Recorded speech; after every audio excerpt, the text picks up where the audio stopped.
On the morning of August 12, 1843, a woman's scream shattered the silence of Willowbrook Plantation in South Carolina's Low Country. What Catherine Hargrove witnessed in her husband's private quarters that morning would trigger a scandal so devastating that newspapers refused to print the details for 60 years. Within 3 days, over 300 citizens gathered in Beaufort's town square to witness a punishment so brutal that witnesses carried the memory to their graves.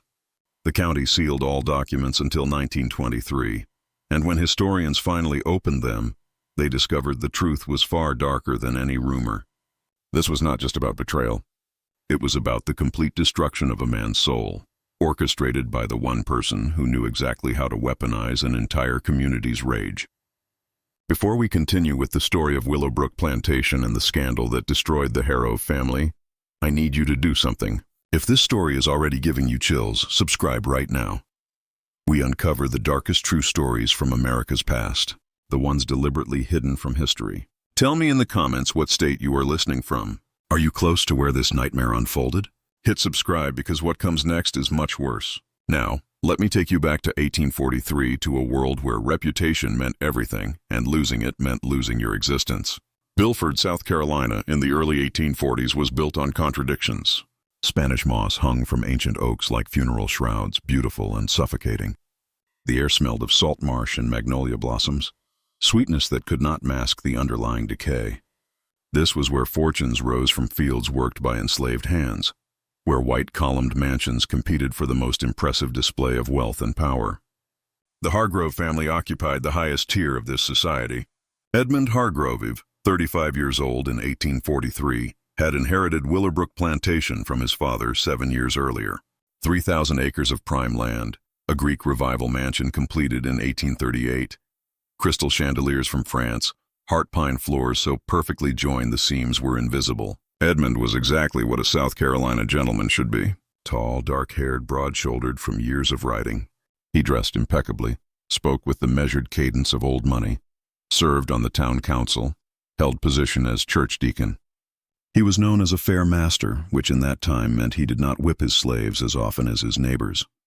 But Edmund Hargrove had a secret that would destroy everything.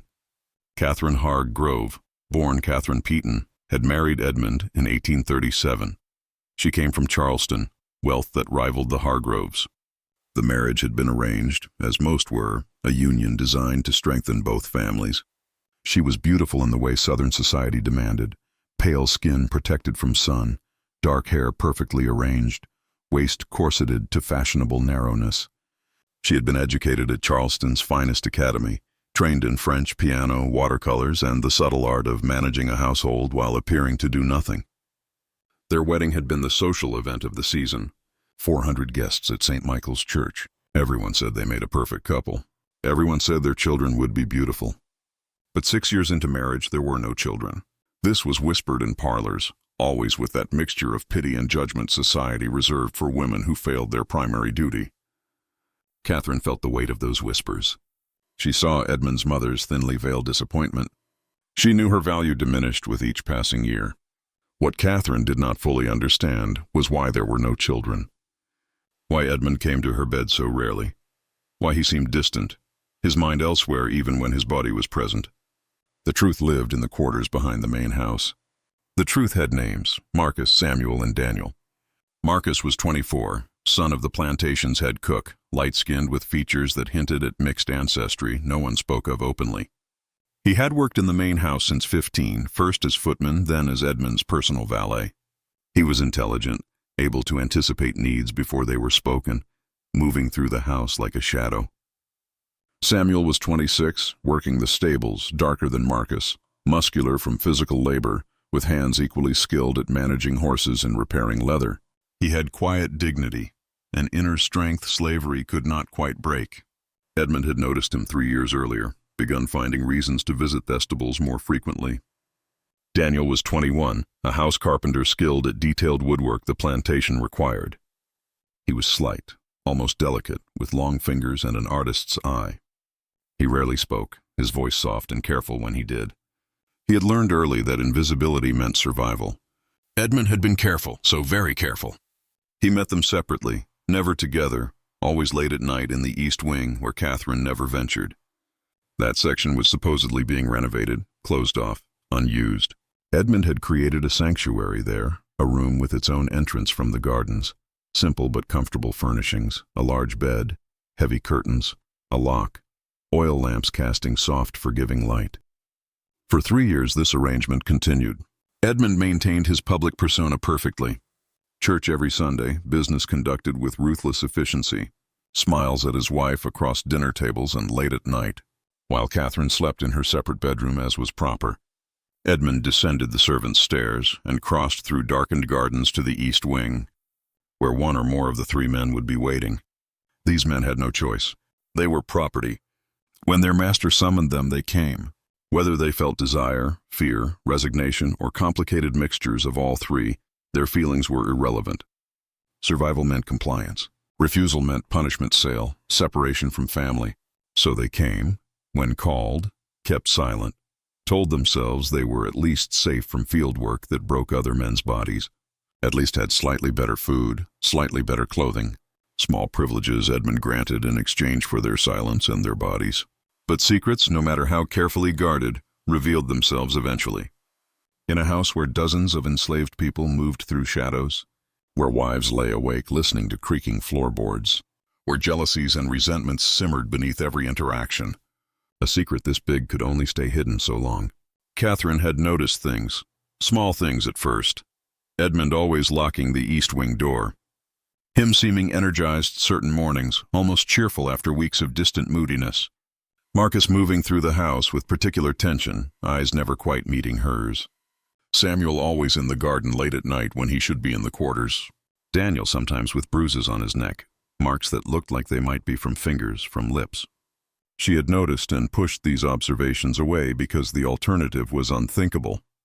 No Southern gentleman would do such things impossible, unnatural against God and nature and every law of civilized society. But Catherine was not a fool.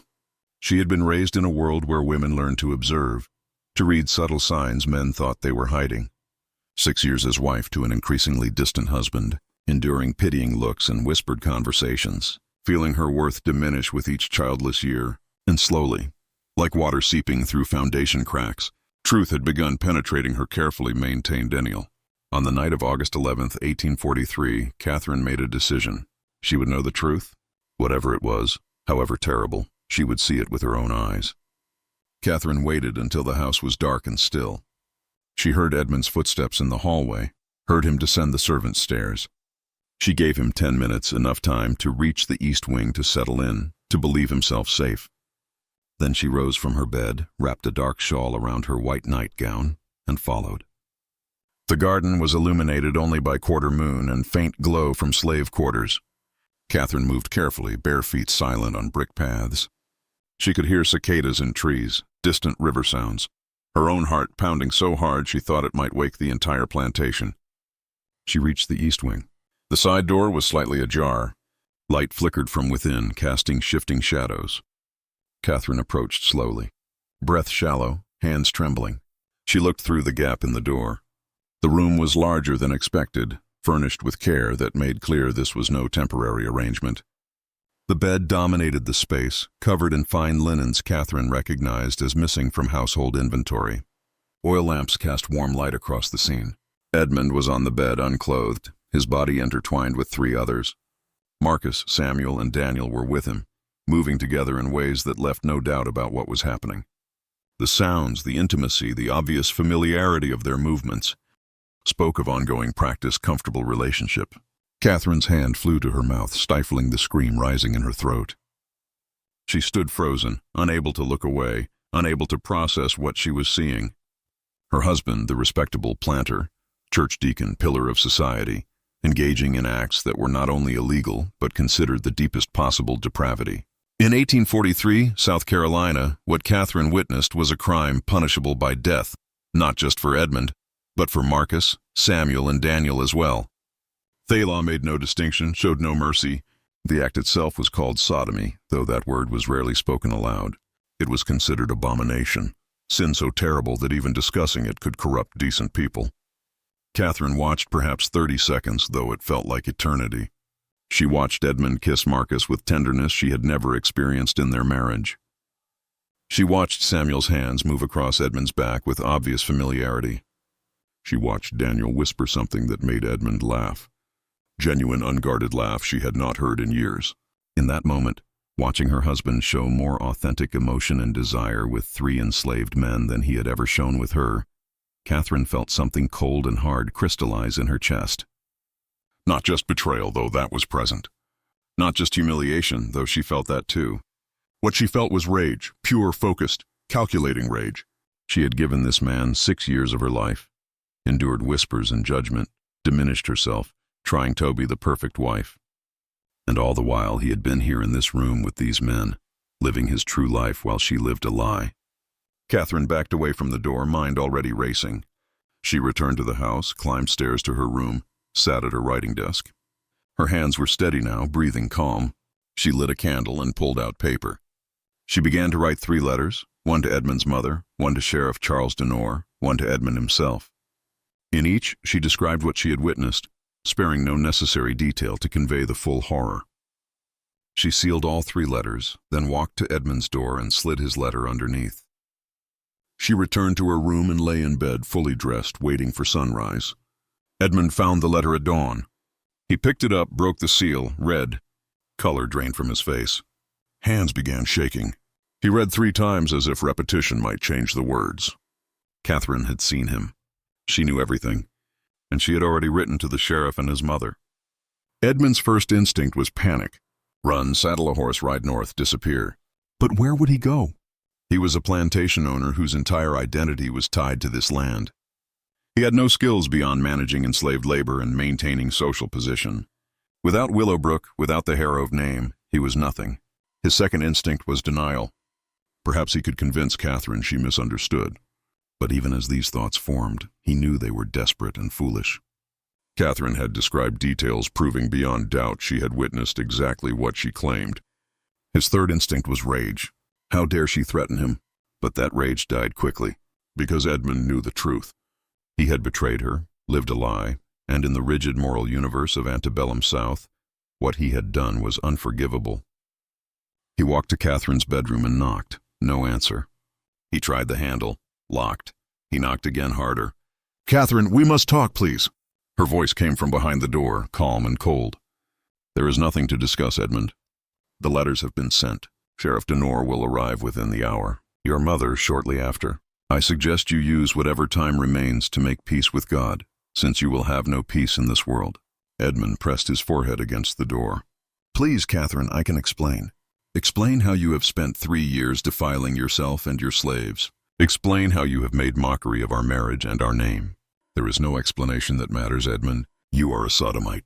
That is what you are. That is all you are, and everyone will know it by sunset."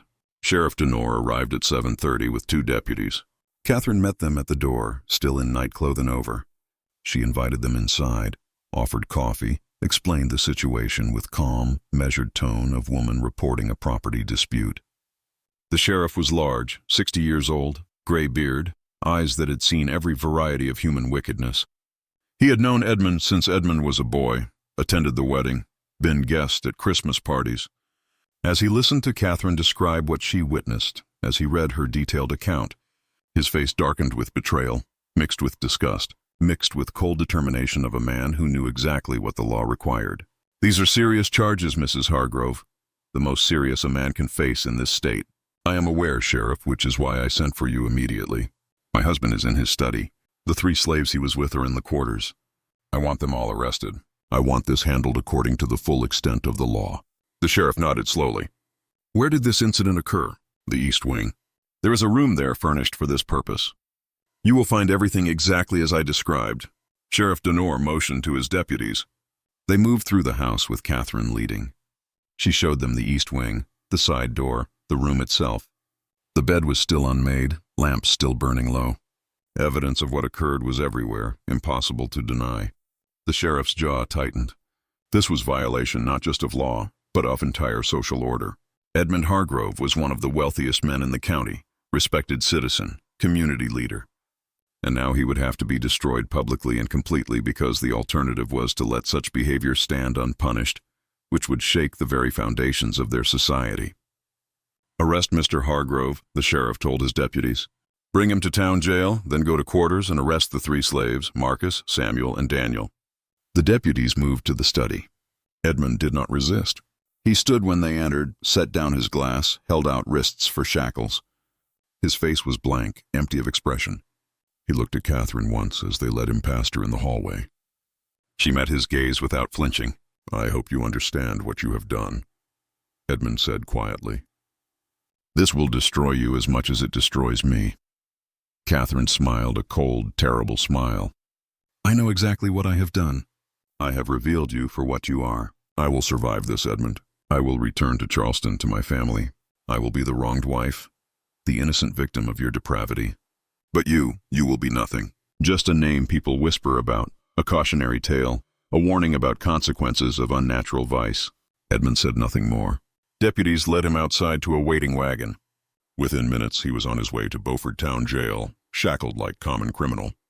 His fall from grace so sudden and complete it seemed almost unreal. Marcus, Samuel, and Daniel were taken from quarters in chains. Their families watched in silent horror, understanding their loved ones were caught in something that would likely end in death. In 1843 South Carolina, slaves had no legal defense against such charges. If a white man claimed they participated in sodomy, their guilt was assumed. By noon, all 4 men were locked in separate cells. By evening, everyone in Beaufort knew. The news spread like wildfire, whispered in shops and parlors, discussed in horrified tones over dinners. Debated in taverns, Edmund Hargrove, the respectable planter, was a sodomite caught in the act with 3 male slaves. His wife had discovered him and reported him to law. The scandal was so enormous it dwarfed every other topic. Nothing else mattered except this one terrible revelation. The week between Edmund's arrest and his trial felt suspended in time, as if all Buffett was holding its breath. The town had never experienced scandal of this magnitude. Murder. They had seen theft, adultery, drunkenness, violence. All the usual sins had passed through the courthouse. But this was different. This touched something deeper and more terrifying. A violation so profound it threatened the very order of their world. Judge Howard Middleton presided over Beaufort County's legal proceedings. 68 years old, War of 1812, veteran, known for strict law interpretation and unwavering commitment to maintaining social order. When he received documents related to Edmund's arrest, he sat in chambers for over an hour, reading charges. He had known Edmund since childhood, signed the marriage license, approved loans for Willowbrook expansion. Now he was being asked to preside over Edmund's destruction. The law was clear. South Carolina statutes defined sodomy as the abominable crime against nature, prescribing punishment of either death or such lesser penalty as court deemed appropriate. Though statute strongly implied death was preferred. No ambiguity, no room for interpretation. The act itself, if proven, demanded harshest consequences, but Judge Middleton faced complications. Edmund was white, wealthy, from founding family. Marcus, Samuel, and Daniel were enslaved, property, legally worth perhaps $800 each. Law theoretically applied equally, but in practice, everyone knew enslaved people would be punished more severely and quickly. The question was how to handle Edmund without creating precedent that might threaten other wealthy white men with secrets they preferred hidden. On August 15th, Judge Middleton called private meeting. Present were Sheriff Denore, County Prosecutor Richard Fellows, 3 prominent citizens, including mayor and 2 church deacons. Catherine was not invited, nor was anyone representing Edmund. "Gentlemen," the judge began, "we face situation requiring both justice and discretion. Charges against Mr. Hargrove are supported by unimpeachable evidence. His wife witnessed the crime directly. Physical evidence corroborates testimony. If this were any other man, any man of lesser standing, we would proceed directly to conviction and sentencing without hesitation. But it is not any other man." Mayor Thomas Pritchard interjected. "It is Edmund Hargrove. His family has been part of this community 3 generations. His plantation employs hundreds directly or indirectly. If we execute him, what happens to his slaves, his property, the debts he owes, and debts owed to him?" Prosecutor Fellows' thin man with wire-rimmed spectacles shook his head firmly. "With respect, Mayor, we cannot allow wealth or status considerations to interfere with justice. If we treat Mr. Hargrove differently than we would treat poor farmer or shopkeeper, we undermine entire foundation of law. Crime is same regardless of who commits it." "Fellows is right," Sheriff Denore added. "I have the man in my jail. 3 slaves who participated. If we let any escape justice, What message does that send that wealthy can do whatever they wish? That law only applies to common folk. Reverend Samuel Cartwright spoke, voice grave with moral certainty. This is not merely legal matter, gentlemen. It is spiritual crisis. What Mr. Harrove has done is abomination before God. It corrupts natural order, threatens moral foundation of our society. If we show mercy, soften punishment, we suggest such behavior is somehow forgivable. We cannot do that. We must not. Judge Middleton nodded slowly. Then let me propose a course of action. We will hold trial. Present evidence given circumstances conviction is certain, but I will use discretion in sentencing. Mr. Hargrove will not be executed. The room erupted in objections. Several men speaking at once. Judge raised hand for silence. Hear me out. Death would be mercy for man in his position. Quick end, closed coffin, private burial. His family could mourn and move on. No, what I propose is worse than death. Public punishment of such severity that Edmund Harrove will wish we had hanged him. Destroy not just his body but his soul, his reputation, his very identity. Make entire community witness it so everyone understands exactly what happens to men who commit this crime. What form would this punishment take? Prosecutor asked. Judge Middleton's expression was cold. Calculating the pillory and whipping post in town square, but not for hour or two, for 3 full days. Locked in pillory from dawn to dusk. Exposed to elements, insects, jeers, and curses of anyone who passes. And at noon each day, public whipping. Not enough to kill him, but enough to scar permanently. Enough to ensure for rest of his life he carries marks of shame on his body. Room fell silent. Even men most insistent on harsh punishment seemed taken aback by brutality of proposal. And the slaves, Reverend Cartwright asked quietly. They will be hanged, Judge said without hesitation. They are property who corrupted their master. They seduced him into depravity. They will serve as example of what happens when slaves step beyond their place. Executions will precede Mr. Hargrove's punishment by 1 day. So he knows what his actions have cost them. Sheriff Denore frowned. That is not just, Your Honor. By all accounts, Hargrove initiated these relationships. Slaves had no choice, could not refuse their master. Justice and necessity are not always aligned. Sheriff law requires all participants in sodomy be punished. More importantly, white citizens need to see natural order restored. White men may fall, but they fall from great height. Slaves who participate in such acts must be eliminated entirely. It is harsh, but only way to maintain control. Men exchanged glances. Slowly, reluctantly, they nodded agreement. Solution satisfied no one completely, but balanced competing demands of law, social hierarchy, and need to make example that would resonate far beyond Beaufort. But Judge Middleton had not factored in Catherine Harrove. She was not present, but she had sources. One of Judges, Clark's, young Benjamin Porter, courting Catherine's cousin, overheard conversation and repeated it to his fiancée, who immediately sent word to Catherine. When Catherine learned the plan, she was not satisfied. She had wanted Edmund destroyed, but had not considered Marcus, Samuel, and Daniel would be executed. Despite everything, despite her rage, she understood these 3 men had been trapped in an impossible situation. They were property, had no choice but to obey master's commands. To execute them for Edmund's depravity seemed like miscarriage of justice, even by twisted standards of slave society.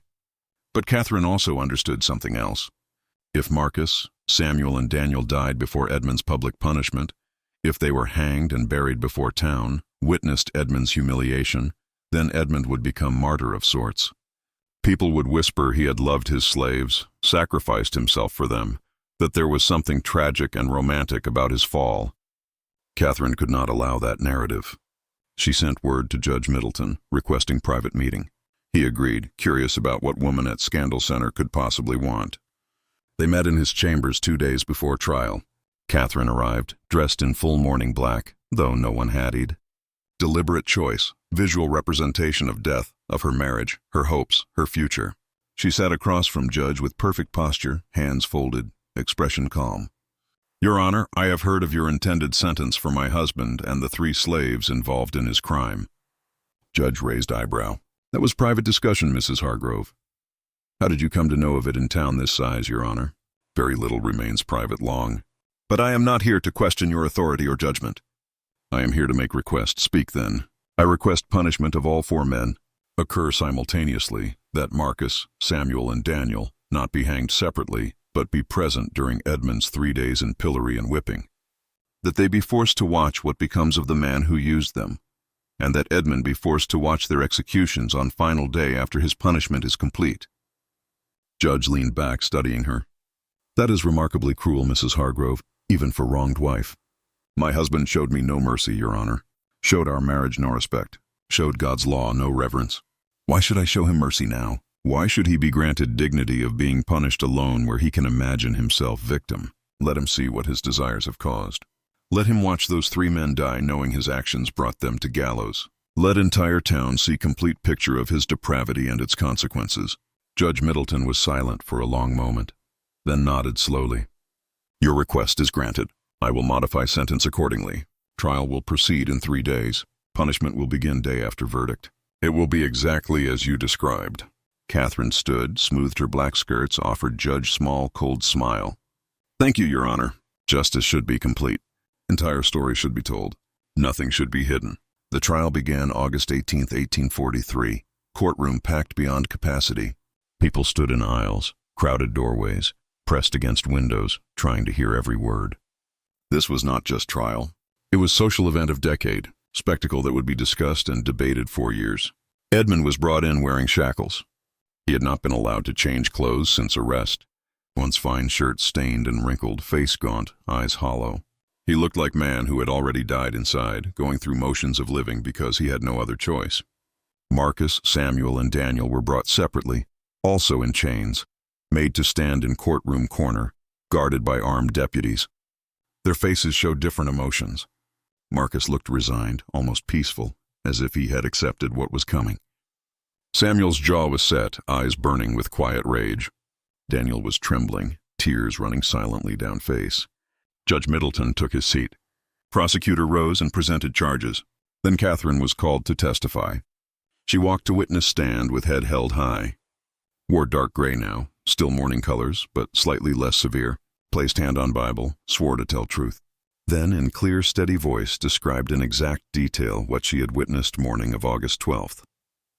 Courtroom was utterly silent as she spoke. Men shifted uncomfortably. Women fanned themselves, whether from heat or shock, impossible to say. Every word Catherine uttered was like hammer blow, destroying Edmund's reputation, dignity, very humanity. When she finished, prosecutor asked, Mrs. Hargrove, is there any possibility you misunderstood what you saw? No, sir, no possibility of misunderstanding. What I witnessed was clear, unmistakable, and deliberate. My husband was engaged in active sodomy with 3 male slaves. He was not coerced, not confused. He was participating willingly and enthusiastically in acts that violate every law of God and man. Defense attorney young William Crawford, assigned to Edmund's case and clearly wishing he had not been, stood for cross-examination. Mrs. Hargrove, is it possible your husband's behavior was result of temporary insanity, that he was not in right mind? Catherine's eyes narrowed. My husband has been engaging in this behavior for at least 3 years, Mr. Crawford. That is not temporary insanity. That is deliberate choice. That is who he is. Crawford tried few more questions, but each only made Edmund's situation worse. Finally sat down, defeated, no defense to be made. Evidence overwhelming, witness unshakable. Edmund was asked if he wished to testify. He shook his head. What could he possibly say? Truth was undeniable. Marcus, Samuel, and Daniel were not allowed to testify. Slaves could not give evidence in court except in limited circumstances. And this was not one. Their guilt was assumed based on Catherine's testimony and physical evidence. They had no voice, no chance to explain or defend. Simply stood in corner, waiting for inevitable verdict. Judge Middleton addressed jury, though everyone knew their decision was predetermined. Gentlemen of jury, you have heard testimony, seen evidence. Law is clear on this matter. Sodomy is crime of highest order, abomination that threatens moral fabric of our society. You must now determine whether accused are guilty of this crime. Jury deliberated less than 10 minutes. When they returned, foreman stood and delivered verdict. We find defendant Edmund Hargrove guilty of sodomy. Murmur ran through courtroom. Some voices expressed satisfaction. Others sounded shocked even though outcome had been certain. We find slaves Marcus, Samuel, and Daniel guilty of sodomy and of corrupting their master. This verdict delivered more quietly, almost as afterthought. 3 men's fate had never been in question. They were already dead in eyes of law. Jury simply made it official. Judge Middleton nodded. Court accepts verdict. We will proceed to sentencing." He paused, letting tension build. Every person leaned forward, waiting to hear what punishment would be decreed. "Edmund Harrove, you have been found guilty of abominable crime of sodomy. Law permits me to sentence you to death, and many believe that would be appropriate punishment. However, I believe death would be too merciful. You have violated not just law, but sacred trust of your position, corrupted your slaves, abused authority, brought shame upon family and community." Edmund closed eyes, waiting for sentence to continue. "Therefore, I sentence you to 3 days of public punishment. You will be locked in pillory in town square from dawn to dusk each day. At noon each day you will receive 20 lashes with whip. You will be marked permanently, so for rest of your life you carry evidence of your crime upon your body, and you will witness execution of 3 slaves whose lives you destroyed with your unnatural desires." Gasp went through courtroom. 3 days in pillory was brutal enough, but 60 lashes total would leave man scarred and broken. Forcing Edmund to watch executions was psychological torture many found excessive, even given severity of crime. "As for Marcus, Samuel, and Daniel," Judge continued, turning to face 3 enslaved men, "you are sentenced to death by hanging. Execution will take place in town square on afternoon of 3rd day of Edmund Hargrove's punishment, so he may witness consequences of corruption he brought upon you." Daniel collapsed. Deputies caught him before he hit floor, held him upright. Samuel's face remained impassive, but hands clenched into fists. Marcus looked directly at Edmund for first time since trial began, and expression on his face was not anger or fear. It was something worse. It was pity. Judge Middleton struck gavel. "This court is adjourned. Sentence will be carried out beginning tomorrow at dawn. May God have mercy on all your souls." Courtroom erupted in conversation as people filed out. Some satisfied justice had been served, others disturbed by severity. Many already planning to attend public spectacle. Drawn by morbid curiosity and knowledge, they were about to witness something that had never happened in Beaufort before. Catherine left without looking at Edmund. She had achieved what she set out to do. Truth was public. Edmund was destroyed. She would soon be free to leave this place and never return. Morning came too quickly. Sun rose over Beaufort, casting golden light across town square. Already people were gathering, chairs set up for prominent citizens. Others stood in groups talking in low voices.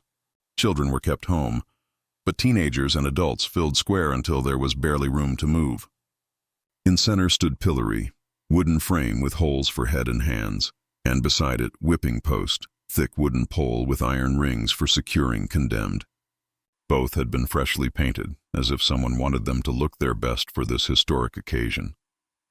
At dawn, Edmund was brought from jail. He wore only trousers, torso bare, feet without shoes, hands bound behind back. Deputies led him to pillory and locked him in position, head and hands secured, body bent forward, completely immobilized. Morning sun was already hot. Within an hour, Edmund was sweating. Within 2 hours, flies had found him. Within 3 hours, his back was burning from sun exposure and legs shaking from strain of standing in one position. And people watched. Some jeered and called insults. Others simply stared in silence. Few felt pity but kept it to themselves, knowing expressing sympathy for sodomite would bring suspicion on their own character.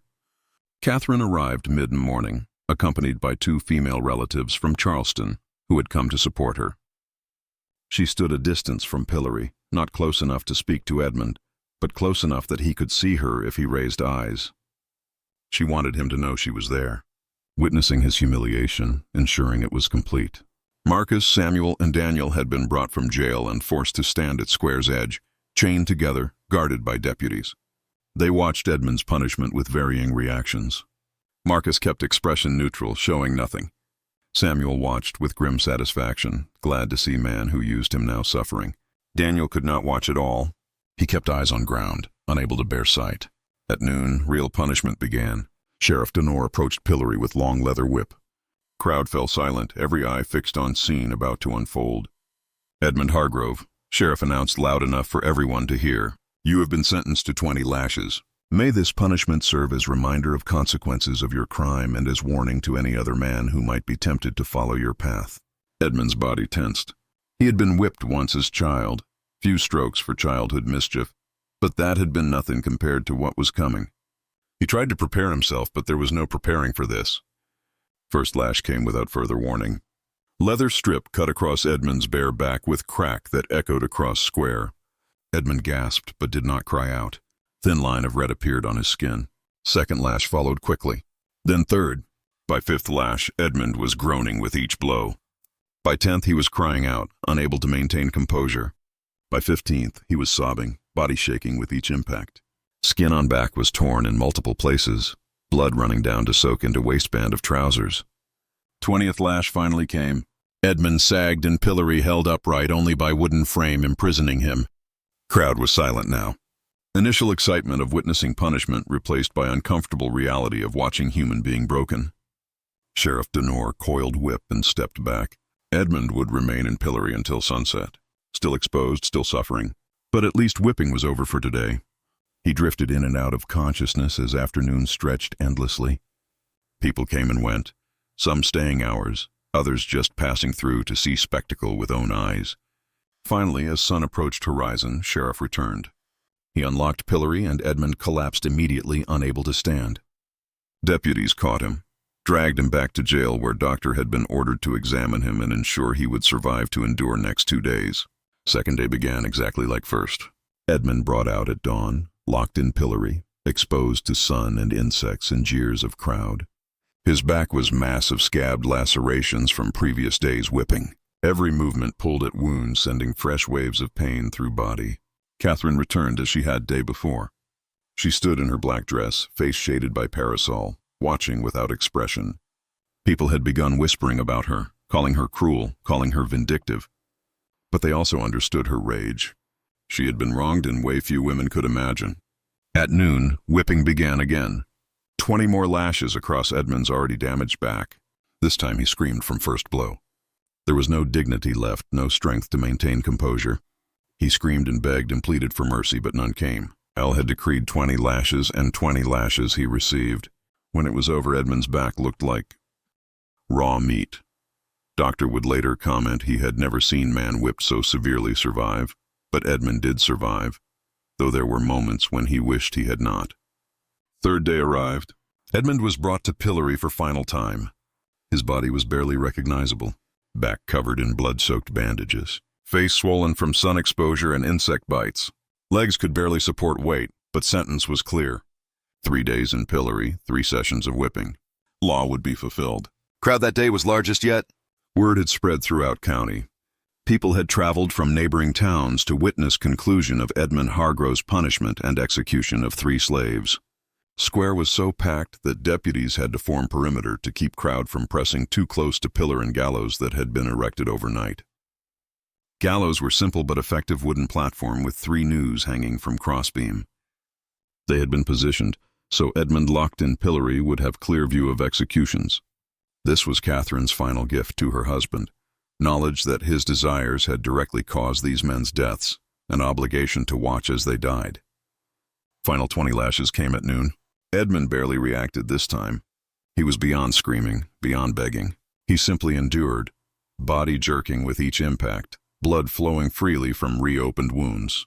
When whipping ended, he hung limply in pillory, more dead than alive. But he was conscious. That was important. Doctor had been instructed to keep him conscious no matter what, because he needed to witness what came next. At 2 in afternoon, Marcus, Samuel, and Daniel were brought from jail. They walked through crowd, chains clanking with each step. People fell silent as 3 men climbed steps to gallows platform. Minister Reverend Cartwright stood on platform waiting.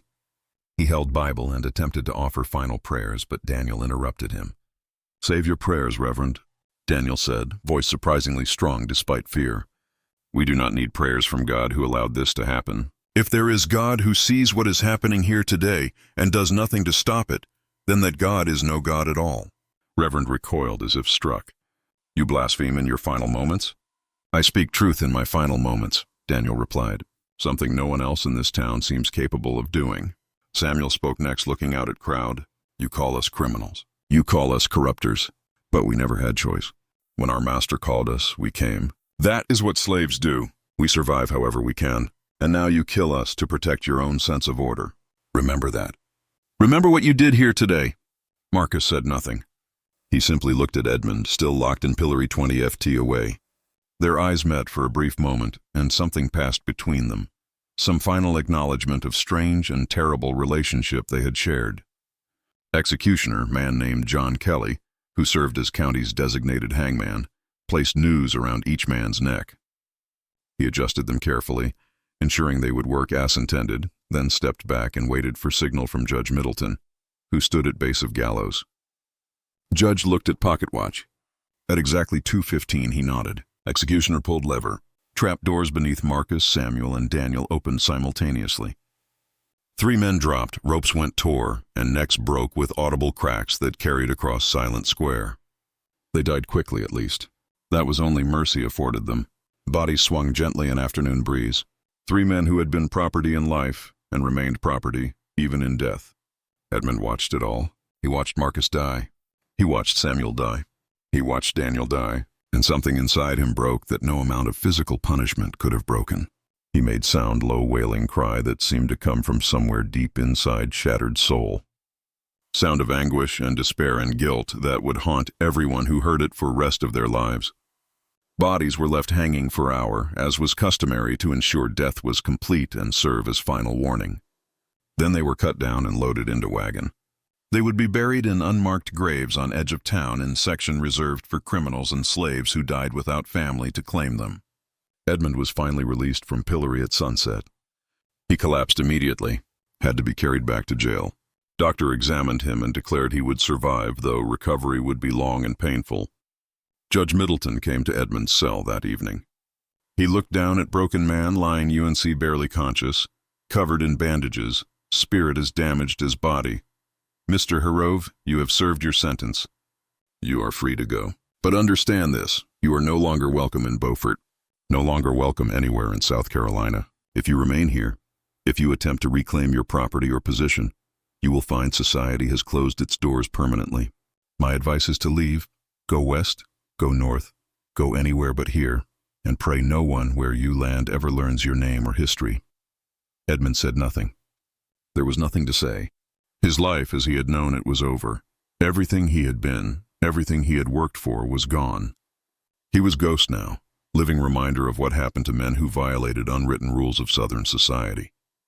3 days later, after enough recovery that he could stand and walk with assistance, Edmund left Beaufort. He took nothing but clothes on back, and small amount of money court had allowed him to keep from sale of possessions. Willowbrook Plantation was sold at auction to pay debts. Enslaved people, including Marcus's wife Rachel, were sold separately to various buyers throughout region. House was purchased by family from Charleston who renamed it and tried to erase all connection to Harrove name. Edmund disappeared into vastness of America. Some said he went to Texas. Others claimed he died within year, unable to survive without privilege and protection he had always known. Few whispered he went to California during Gold Rush, lost himself among thousands of other men running from their pasts. But no one knew for certain. Edmund Hargrove simply ceased to exist as thoroughly as if he had been executed alongside Marcus, Samuel, and Daniel. Catherine returned to Charleston as she had planned. She resumed maiden name, Peon, and told everyone her husband had died. In sense, this was true. Man she had married no longer existed. Her family welcomed her back, sympathetic to ordeal, understanding she had been innocent victim of monstrous deception. She never remarried. She lived quietly, managing inheritance, attending church, maintaining appearance of respectable widow. But people who knew her said something had changed in her eyes, something hard and cold that had not been there before. She had destroyed her husband completely, and in doing so perhaps destroyed something in herself as well. Years passed. Scandal of Willowbrook Plantation faded from immediate memory, though it remained cautionary tale whispered to young men about consequences of unnatural vice. County documents remained sealed as Judge Middleton had ordered, protecting reputations of families involved.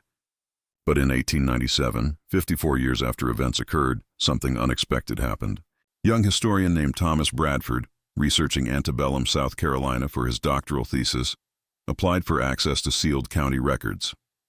After considerable debate, Judge granted permission, reasoning that enough time had passed, that everyone directly involved was long dead, that history deserved truth.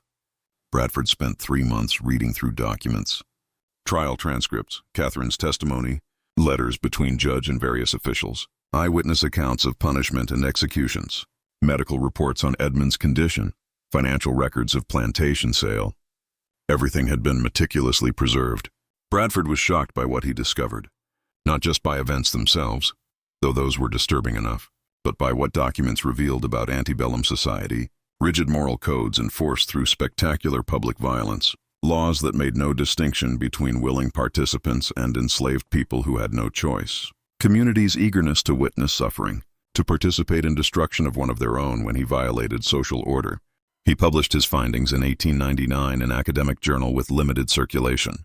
Article caused minor controversy among historians but was largely ignored by general public. Story was too old, too disturbing, too at odds with romantic myths about Old South that were being promoted in that era. Then in 1923, 80 years after scandal, Beaufort County finally opened all sealed documents to public. Local newspaper ran brief article about Hargrove case, presenting it as interesting historical curiosity. Article mentioned that Catherine Peaton had lived until 192, dying at age 87 in Charleston. That Edmund Harrove's ultimate fate remained unknown. That descendants of Marcus Samuel and Daniel's families still lived in region, though most had never known full story of how their ancestors died. Article concluded with observation that seemed to miss entire point. It was different time with different standards of morality and justice. We can only be grateful that we live in more enlightened era. But was it really so different? That was question that haunted few people who truly understood story. Laws had changed, yes. Public executions were no longer permitted. Torture was no longer legal punishment. But human capacity for cruelty in service of maintaining social order, for using law to destroy those who threatened established hierarchies, for creating scapegoats and demanding blood sacrifices to appease collective fear and rage. Had any of that truly changed? In 2015, Small Historical Society in Beaufort erected marker near site where gallows had stood in 1843. Marker acknowledged that 3 enslaved men, Marcus, Samuel, and Daniel, last names unknown, had been executed on this spot for crimes that modern understanding recognized they could not have refused to commit. Marker called it injustice, called it tragedy, called it reminder of laws and social systems that valued property rights over human dignity. Marker said nothing about Edmund Hargrove, nothing about Catherine, nothing about 3 days in pillory or 60 lashes that left permanent scars. That part of story remained too uncomfortable, too complex, too resistant to simple moral lessons about past injustices. Because Edmund was both perpetrator and victim, he had used his power to coerce enslaved men into sexual relationships, making him abuser regardless of his own desires. But he had also been destroyed by society that gave him no way to exist as who he truly was, forcing him to hide, to lie, to create secret room where he could be authentic for few stolen hours. Catherine was both victim and perpetrator. She had been genuinely wronged, trapped in loveless marriage, subjected to years of humiliation and judgment. But she had also orchestrated punishment of extraordinary cruelty, ensuring not just Edmund's physical destruction, but his psychological and spiritual annihilation. Marcus, Samuel, and Daniel were purest victims in story. Men who had no choices, no power, no voice, who were used and then executed to maintain social order they had no role in creating. Their deaths were legal murder, sanctioned by courts and witnessed by hundreds who convinced themselves they were upholding justice and morality, and crowd 347 citizens who gathered in Beaufort Town Square over 3 August days in 1843, who watched man being tortured and 3 men being hanged who brought their families to witness, who jeered and threw things and called it righteousness. What were they? Were they monsters? Or were they ordinary people who had been taught that maintaining social order required spectacular violence, that some lives were worth less than others, that public suffering served higher purpose? These questions have no easy answers. History rarely does. What happened at Willowbrook Plantation and in Beaufort Town Square was not aberration. It was logical extension of laws and social systems that existed throughout antebellum South, throughout America, throughout human societies that build themselves on hierarchies of power and enforce those hierarchies through violence. Story remains disturbing not because it is so different from our world, but because it reveals uncomfortable truths about human nature, about how quickly compassion disappears when we are told that cruelty serves justice, about how easily we convince ourselves that destroying others protects our own safety and virtue. Edmund Harrove, Catherine Peaton, Marcus Samuel Daniel, Judge Middleton, Sheriff Denore, Reverend Cartwright and 347 witnesses are all dead now. Their world is gone. But echoes of what they did, choices they made, violence they perpetrated or witnessed or endured, those echoes remain. Listen carefully and you can still hear them. What do you think of this story? Do you believe everything was revealed, or are there still secrets buried in Beaufort's past? Leave your comment below. If you enjoyed this dark tale from American history and want more stories like this, subscribe to Liturgy of Fear, hit that notification bell, and share with someone who loves historical mysteries. See you in the next video where we will uncover another forgotten nightmare from America's past.